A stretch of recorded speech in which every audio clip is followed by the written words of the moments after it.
नमस्कार दोस्तों, मैं विकास स्वामी, व्याख्याता पॉलिटिकल साइंस। आज हम इस वीडियो में चर्चा करेंगे RPSC first grade first paper के बारे में। फर्स्ट पेपर के अंदर सिलेबस के अनुसार जब हम बात करते हैं उसमें भी कोई कोर टॉपिक है, मुख्य रूप से टॉपिक। हम जब स्कोर बनाते हैं फर्स्ट पेपर का अच्छा स्कोर, तो हमें किन टॉपिक जो मुख्य रूप से हमें पढ़ना है, जिन टॉपिक्स को आज हम उसके बारे में बात करते हैं। इसके अंदर इंपॉर्टेंट टॉपिक क्या है, किस प्रकार हमें इसकी पढ़ाई करनी चाहिए। तो दोस्तों, आरपीएससी फर्स्ट ग्रेड के फर्स्ट पेपर के अंदर सबसे पहले मुगल और गुप्त पीरियड के आर्ट, कल्चर, स्थापत्य, इनका हिस्ट्री के बारे में बताया हुआ है। तो हमें इस टॉपिक के अंदर केवल उनके आर्ट, कल्चर, लिटरेचर, स्थापत्य, साइंस, इन्हीं को ही पढ़ना है। किस शासक के दौरान क्या स्थापत्य बना, कौन से विद्वान ने कौन सी बुक लिखी, क्या लिटरेचर थी वहाँ पे, और साइंस में क्या क्या वहाँ पे प्रगति हुई, तो किस विद्वान ने बनाया, क्या क्या बनाया, कौन से मंदिर थे, किस प्रकार से स्थापित थे। हमें केवल इन्हीं का ध्यान रखना है, बजाय कि शासक की डायनेस्टी, वंशावली, उनको ध्यान नहीं देना है अपने को। न तो वहाँ पे कोई युद्ध के बारे में ध्यान देना है, न कोई अलग अलग इनके क्रम को, उत्तराधिकार को उन्हें देना है। साइंस, आर्ट, कल्चर, लिटरेचर, उस काल में जो इनका योगदान, इनका विकास हुआ था, हमें उनको याद है। किस विद्वान ने वो लिखा बुक्स, किस विद्वान ने बनाया, या फिर क्या बना, कौन से काल में क्या हुआ, ये बनाना है। आर्ट, कल्चर, साइंस, इनके बारे में पढ़ाई करनी है। उसके बाद में जब हम बात करते हैं राष्ट्रीय आंदोलन की, महात्मा गांधी के विशेष परिप्रेक्ष्य में, तो जब हम राष्ट्रीय आंदोलन पढ़ते हैं तो इसके अंदर महात्मा गांधी का योगदान तो प्रमुख रूप से है। उसके साथ में ही महात्मा गांधी के योगदान के साथ में, जिसमें सिलेबस में दूसरे जो प्रोमिनेंट लीडर लिख रखे हैं, वो साथ में महात्मा गांधी के जब हम पढ़ेंगे तो उनका लगभग हम उनके बारे में भी पढ़ लेंगे। जैसे लाल बाल पाल है, गांधी जी के साथ इनका नरम दल गरम दल हम पढ़ेंगे उनको। साथ में सुभाष चंद्र बोस है, इनका भी हम गांधी जी के साथ ही पढ़ लेंगे। नेहरू जी का भी इसमें साथ में आ जाएगा। तो जब राष्ट्रीय आंदोलन पढ़ते हैं ढंग से मन लगा के, तो एक स्टोरी की तरह ये बाकी के दूसरे लीडर हैं वो कवर होते जाते हैं अपने पास में। हालांकि उनका कुछ थोड़ा बहुत अलग योगदान है, उनको थोड़ा अलग पढ़ेंगे, लेकिन राष्ट्रीय आंदोलन को जब हम गांधी जी के परिप्रेक्ष्य में पढ़ते हैं तो राष्ट्रीय आंदोलन लगभग अपना कवर हो जाता है और बहुत अच्छी तरीके से हो जाता है। साथ में दूसरे जो संत हैं, जैसे स्वामी विवेकानंद है, दयानंद सरस्वती है, राजा राम मोहन राय है, इनके जो छोटे टॉपिक हैं हम इनको पढ़ेंगे। इनके भी इम्पोर्टेंट टॉपिक है, कई बार इसमें आते हैं। आगे बात करते हैं, जब हम राजस्थान के इतिहास की थोड़ी सी और बात करते हैं, तो राजस्थान के इतिहास में वेरी इंपॉर्टेंट टॉपिक और बहुत ही अच्छा टॉपिक ये है कि छोटे टॉपिक राजस्थान के सभ्यताएं, आहड़, कालीबंगा, बेराट, इनके छोटे टॉपिक है दोस्तों। 2 क्वेश्चन 3 क्वेश्चन इसके अंदर आते हैं, एक एक 2 1.5 पेज के इसके अंदर सिलेबस के अंदर अपने हैं, और बहुत इंपॉर्टेंट है, इनको बड़ा ध्यान रखना है अपने को। और इसके अंदर से बिल्कुल ही क्वेश्चन आते हैं और एक स्कोरिंग टॉपिक है। अब हम इसको छोड़ के अब हम इसको पढ़ेंगे कैसे। हम जब इसको किसी भी सिलेबस को, किसी भी टॉपिक को बार बार पढ़ते हैं तो हमें वो अपने दिमाग में अपने आप 1 बार 2 बार 3 बार में अगर दिमाग में नहीं आता है तो हम 4-5 बार में पढ़ते हैं तो हर लाइनें अपने याद रह जाती है कि हाँ इसके बारे में। जैसे अभी कालीबंगा सभ्यता के बारे में प्रश्न आया था कि कितने स्तरों पर खुदाई हुई। तो अगर किसी दोस्त ने इसको पढ़ा है 3-4 बार 5 बार पढ़ा है, तो कई बुक्स के अंदर, अच्छी अच्छी गाइड के अंदर या बुक्स के अंदर अब हम पढ़ते हैं तो उसमें लिख रखा है कितनी बार क्या हुआ। तो इसके बाद ये क्वेश्चन आया था, तो हम बार बार पढ़ेंगे। जैसे नेशनल मूवमेंट भी बार बार पढ़ना है अपने को, 1 2 3 बार से भी ज़्यादा बार पढ़ना है, तो पूरा नेशनल मूवमेंट अपने आप एक स्टोरी की तरह याद हो जाएगा। और फिर वो जब क्वेश्चन आता है तो हम आराम से कर पाएंगे। पहले तो पता नहीं होता कि क्या इंपॉर्टेंट है, लेकिन जब उसको बार बार 3-4 बार 5 बार पढ़ते हैं, और भी ज़्यादा बार पढ़ो। आप 1 बार पढ़ लोगे तो आपका ये नहीं है कि आपने 1 बार पढ़ लिया तो आप उसको मत पढ़ो, ये मत सोचना मुझे ये तो याद ही है, बार बार पढ़ना अपने को। आगे बात करते हैं हम दूसरे जो प्रोमिनेंट लीडर, जैसे मैंने बताया सुभाष चंद्र बोस है, गांधी जी के साथ में हम इसमें कर लेंगे। राजस्थान की हिस्ट्री के बारे में हम बात करते हैं और आगे। तो राजस्थान और मुगल, राजस्थान और इसमें दिल्ली सल्तनत के साथ में योगदान, तो महाराणा सांगा और प्रताप, इनके बिना तो राजस्थान के क्वेश्चन कोई भी पूरा नहीं होता है। क्वेश्चन पेपर इसके अंदर क्वेश्चन आते हैं का। और दिल्ली सल्तनत के साथ संबंध है, रणथंभौर है, जालौर है, ये भी इम्पोर्टेंट है, अपने को एक स्टोरी की तरह इनको पढ़ना है। राजस्थान के एकीकरण, प्रजामंडल आंदोलन और इसके अंदर किसान आंदोलन, इसके अंदर से एकीकरण के अंदर इम्पोर्टेंट है। एकीकरण को बहुत बड़ा टॉपिक लिखा हुआ है सिलेबस के अंदर से, अलग ही टॉपिक लिखा रहा है, इंटीग्रेशन ऑफ राजस्थान। तो इसको ध्यान से पढ़ना है। बड़ा सिलेबस नहीं है, बड़ा इसके अंदर बड़ा नहीं है, बहुत ही छोटा सा है। हम इसको 3-4 बार पढ़ेंगे तो आराम से सब कुछ डाटा याद हो जाएगा। किसान आंदोलन और इनके अंदर से अपने को जरूर पढ़ना है। 1857 की क्रांति बहुत इंपॉर्टेंट है। 1857 की क्रांति अपने दोनों है, राजस्थान के 1857 के संदर्भ में और नेशनल, दोनों में से एक एक क्वेश्चन पक्के आते हैं हर बार। तो इनको 1857 की क्रांति को भी अच्छी तरह से पढ़ना है। राजस्थान की ज्योग्राफी की बात करते हैं तो नदियाँ, अभ्यारण्य और जो ऊर्जा के केंद्र है, ऊर्जा के केंद्र जहाँ जहाँ थर्मल पावर या फिर कोई भी पावर स्टेशन लगा रखे हैं उनके बारे में पढ़ना है। सौर ऊर्जा से संबंधित आजकल नए लग रहे हैं तो इनके अंदर आरपीएससी का विशेष रूप से योगदान रहता है। और जैसे नवीनीकरण ऊर्जा है उसके जो आजकल रिसेंटली लग रहे हैं प्लांट, उनके बारे में अपने को थोड़ा सा अपडेटेड रहना है। देवी देवताएं हैं, संत हैं, इनके बारे में क्वेश्चन आते हैं अपने को। ऑर्नामेंट्स, थोड़ी सी आर्ट एंड कल्चर भी अपने को राजस्थान से संबंध में पढ़नी है। राजस्थान के प्रमुख महल है, इनके बारे में आप जब बार बार पढ़ोगे जैसे।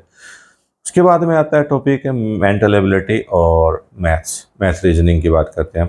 तो मैथ और रीजनिंग दोस्तों, आर्ट्स के जो स्टूडेंट हैं काफ़ी बार ऐसे बोलते हैं सर इसके अंदर कुछ समझ में नहीं आता और बहुत है। तो ये अपनी सबसे ज़्यादा आपकी कमजोरी ये रहेगी, आप प्रयास नहीं करोगे। एक रजिस्टर आपको लेना है, उस रजिस्टर के अंदर अपने को सिलेबस के जो जो टॉपिक है उसके अंदर आप लिखना है। विशेष रूप से जो मेजरमेंट है जैसे घन, घनाभ, शंकु, बेलन है, इनके अगर आते हैं, हर बार क्वेश्चन आते हैं 2-3, आप इनको रजिस्टर में लिखिए, उनका चित्र उतारिए, परिमाप वगैरह देखिए क्या कैसे बनाया, कैसे क्षेत्रफल बनाया, कैसे सूत्र बनाया इसका। जब आप उनको कॉन्सेप्ट को समझ जाओगे तो आप बहुत ईजी तरीके से, मैंने ऐसे ही किया था, एक रजिस्टर लिया था, उसके पहले तो उसका आप चित्र बनाया, उसको देखा। एग्जाम्पल के रूप में जैसे बेलन है, बेलन का आप चित्र बनाइए उसके अंदर, और आप देखिए उसका क्षेत्रफल कैसे बना, उसमें उसको बेलन को काटते हैं तो किस प्रकार खुल जाता है, और उसके अंदर सूत्र कैसे बने, और छोटे छोटे क्वेश्चन को सॉल्व कीजिए, आप सूत्र याद कीजिए। अब बिल्कुल हर टॉपिक को ऐसे ऐसे अभी से प्रयास करोगे तो आपको आराम से पूरा सिलेबस मैथ्स और रीजनिंग का पूरा हो जाएगा।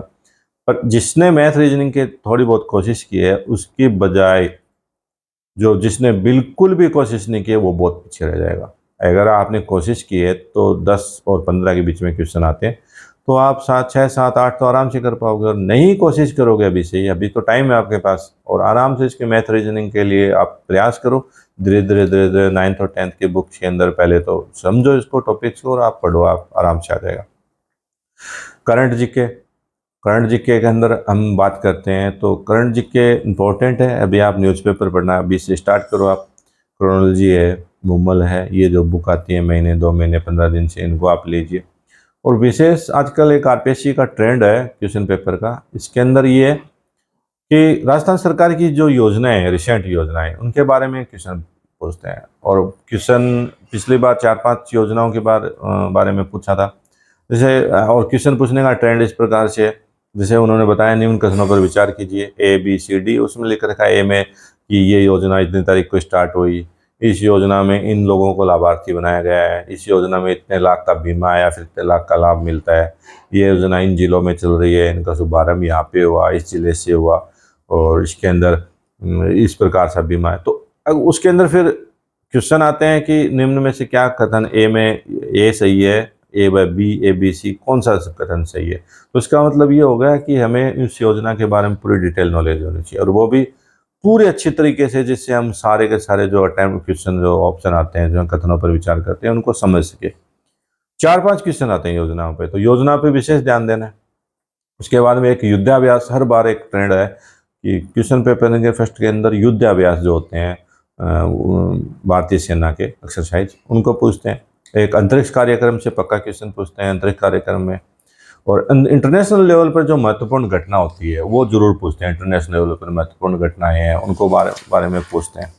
तो और भी अपडेट है, राजस्थान के जो खिलाड़ी हैं जो मेडल लेके आए हैं, रिसेंटली जो प्रतियोगिताएं होते हैं उनके ऊपर जोर रहता है कि किस खिलाड़ी ने क्या पदक जीते, कहाँ पे कितना मीटर भाला फेंका या फिर कितने मीटर का उसका रिकॉर्ड रहा। तो ये इंपॉर्टेंट है, ये अपने को विशेष रूप से ध्यान रखना है। इंग्लिश इंग्लिश के अंदर बहुत सारे दोस्त हैं वो घबरा जाते हैं कि इंग्लिश तो बिल्कुल नहीं आती है। तो दोस्तों इंग्लिश आप यकीन कीजिए, इंग्लिश सबसे इजी टॉपिक जो पूरे फर्स्ट ग्रेड के अंदर मैं मानता हूँ इंग्लिश है।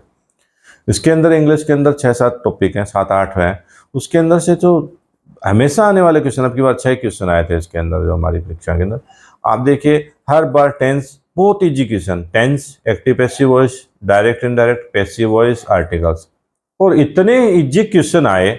जिसने भी 10th की बुक से थोड़ा बहुत भी प्रयास किया उसके सारे के सारे क्वेश्चन सही हो गए, और जिसने प्रयास ही नहीं किया उसके लिए उसने 5 या 6 क्वेश्चन पे छोड़ दिए थे। तो आप इंग्लिश के लिए आप घबराओ मत, बहुत इजी टॉपिक है, और आप उसके लिए थोड़ा बहुत भी प्रयास करोगे तो 4-5 क्वेश्चन, 6 में से अगर 6 आते हैं तो 4-5 क्वेश्चन आप आराम से, 5 आते हैं तो 4 क्वेश्चन तो आप आराम से कर पाओगे। तो जैसे आपने छोड़ ही दिया उसका, तो फिर आप कैसे कर पाओगे। उसके बाद में हम हिंदी की बात करते हैं। हिंदी में दोस्तों कोई सिलेबस बड़ा ही इजी सा ही है। इसके अंदर एक टॉपिक केवल संधि, संधि के अंदर थोड़ा सा ध्यान देना है, पढ़ना है, बाकी को केवल पढ़ना है। जैसे और दूसरे टॉपिक है, विलोम शब्द है, प्रत्यय है, उपसर्ग है, परिभाषिक शब्दावली है, इस प्रकार के जो टॉपिक है, शब्द शुद्धि है। अगर हम इनको पढ़ के जाएंगे तो आराम से सारे क्वेश्चन अटेम्प्ट कर लेंगे, और नहीं पढ़ेंगे तो हमें लगेगा कि ये भी सही है, ये भी सही है, सारे कन्फ्यूज हो जाएंगे। तो संधि के अलावा बाकी टॉपिक को पढ़ना है, बार बार पढ़ना है, हम सारे इसको सोल्व कर सकते हैं। साइंस में आप देखिए, साइंस के अंदर से सिलेबस के अनुसार 9th और 10th की बुक के अंदर अपने लगा लीजिए टॉपिक कि ये फर्स्ट ग्रेड के हैं, और उनको पढ़िए, बहुत ईजी टॉपिक हैं। और अगर आप 9th-10th की बुक के अंदर वो पढ़ के जाते हैं तो आप यकीन मानिए, जैसे बायोलॉजी से क्वेश्चन आते हैं, बहुत ईजी से आते हैं, केमिस्ट्री में बहुत ईजी आते हैं, उनको पढ़ना है केवल, और उनके अंदर हम लगभग 5 में से 4 तो क्वेश्चन आराम से ही सोल्व कर सकते हैं। आप कोशिश करिए अभी से अपने पास समय है। हम बात करते हैं मैनेजमेंट की। मैनेजमेंट का RT 2009 वेरी इंपॉर्टेंट, इसमें लिख भी रखा है, विशेष जोर दे रखा है, तो उसकी धाराएं हैं। अभी से आपको पढ़ना स्टार्ट कर देना। एक पेज पे लिखिए, जो आपने पढ़ा है पेज को आप दीवार पे चिपका लीजिए, यहाँ पे आप पढ़ते हैं, और अभी से उनको बार बार धाराएं देखेंगे तो आपके आराम से याद हो जाएगा। मैंने भी ऐसे ही किया था। उसके बाद में मैनेजमेंट के अंदर बहुत सारे संस्थाएँ हैं, जैसे BSER है, डाइट है, और SIERT है, और टेक्स्ट बुक बोर्ड है, और ओपन स्कूल है। इसका थोड़ा सा बैकग्राउंड कब स्थापना हुई, क्या क्या सदस्य हैं, कैसे इसका जो प्रशासनिक विभाग कैसे बनता है और क्या करता है, मुख्य रूप से क्या काम है। शिक्षा विभाग से संबंधित इसमें थोड़ा सा इसमें जोड़ देते हैं कि ये क्या ऊंची प्रतियोगिताएं करवाता है, कितने का पुरस्कार देता है, छात्रों को कितना पुरस्कार देता है। जब हम इनको पढ़ेंगे ध्यान से तो आराम से रहेगा। और मैं भी मैनेजमेंट के लिए थोड़ा प्रयास कर रहा हूँ, अभी से कुछ कर रहा हूँ मैं इसके लिए, आपके लिए, और मैं आपके नेक्स्ट वीडियो में या फिर कभी। तो आप इसके बाद में जब हम बात करते हैं मैनेजमेंट के आगे, तो शिक्षा विभाग की जो योजनाएं हैं रेगुलेंट जो प्रचलित हैं उनके बारे में क्वेश्चन आते हैं। तो सिलेबस में आ जाएगा आपका, जैसे RK SMB के है, और उसके बारे में जैसे पोशाक से संबंधित है, प्रतियोगिताएँ हैं, कोई छात्रवृत्तियाँ हैं, कौन कौन इसके लिए एलिजिबल है। तो इसके लिए आप सिलेबस में है तो आप थोड़ा बहुत पढ़ के जाओगे तो आराम से इसको, मैनेजमेंट की को थोड़ी थ्योरी है इसके अंदर से। तो दोस्तों अभी से आप प्रयास करोगे, बार बार पढ़ोगे, कोई भी एक नॉर्मल गाइड है उसको आप बार बार पढ़ोगे तो आप उसको कर पाओगे। इसमें आराम से 45 से 50 क्वेश्चन आप आराम से आप कर पाओगे। ये कोर सब्जेक्ट टॉपिक्स हैं वे, और टॉपिक्स RPSC के अनुसार हमें पढ़ने हैं, सारे टॉपिक इंपॉर्टेंट है, लेकिन जो कोर जो टॉपिक है उनके हमने जिक्र किया था। आप और नेक्स्ट वीडियो के लिए, अच्छे फर्स्ट पेपर के लिए, मैनेजमेंट के लिए या फिर दूसरे टॉपिक्स के लिए आप चैनल को सब्सक्राइब करें, लाइक करें और शेयर करें। नेक्स्ट वीडियो में हम मिलते हैं। धन्यवाद दोस्तों।